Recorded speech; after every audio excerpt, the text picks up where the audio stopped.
अब चलते हैं हमीरपुर जिला की ओर, जहां आज से आरंभ हुई प्रदेश भाजपा कार्यसमिति की बैठक में हिस्सा लेने के लिए केंद्रीय सूचना व प्रसारण और खेल मंत्री अनुराग ठाकुर हमीरपुर पहुंचे। अनुराग ठाकुर ने इस मौके पर पत्रकारों से बातचीत में कहा कि केंद्र की मोदी सरकार ने बीते 4 सालों में हिमाचल की सेवा करने में कोई कमी नहीं छोड़ी है। उन्होंने कहा कि भाजपा ने हिमाचल को विशेष श्रेणी राज्य का दर्जा बहाल किया, जबकि कांग्रेस सरकार ने इसे छीन लिया था। मोदी जी ने पिछले 4.5 वर्षों में कोई कमी नहीं छोड़ी हिमाचल प्रदेश की सेवा करने में। जो कांग्रेस ने विशेष राज्य का दर्जा छीन लिया था, विशेष राज्य का दर्जा वापस देने का काम नरेंद्र मोदी जी की सरकार ने किया। इससे पहले भी विशेष राज्य का दर्जा अटल बिहारी वाजपेयी जी ने दिया था। विशेष राज्य मतलब हर स्कीम पर प्रदेश की सरकार को मात्र 10% अपना हिस्सा देना है, 90% पैसा केंद्र से आता है।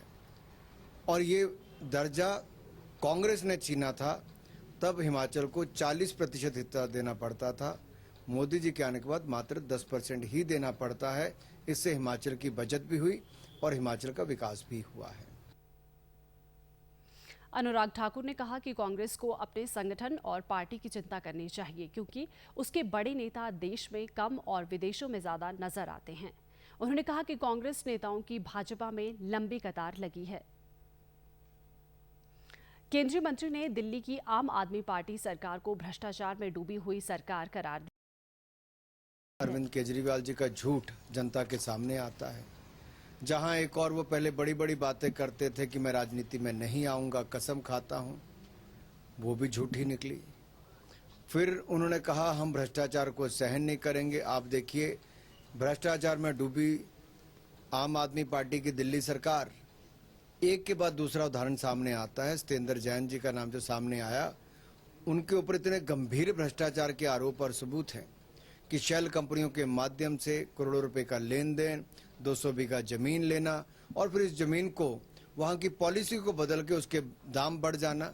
आखिरकार अरविंद केजरीवाल जी भ्रष्ट सत्येंद्र जैन को अपनी सरकार में क्यों बनाए हुए हैं? भ्रष्ट लोगों को अपनी सरकार में मंत्री अरविंद केजरीवाल जी क्यों बनाया? इसका जवाब आपको देना पड़ेगा।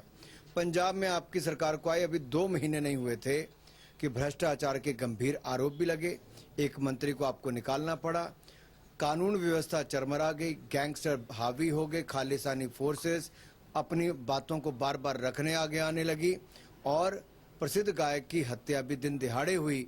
ये अपने आप में दिखाता है कि जहां जहां आम आदमी पार्टी की सरकार आती है, वहां भ्रष्टाचार का बोलबाला होता है और कानून व्यवस्था चरमरा जाती है। अनुराग ठाकुर ने भाजपा को कार्यकर्ताओं की पार्टी करार दिया और कहा कि पार्टी की ओर से कौन चुनाव लड़ेगा, ये भाजपा हाईकमान ही तय करता है।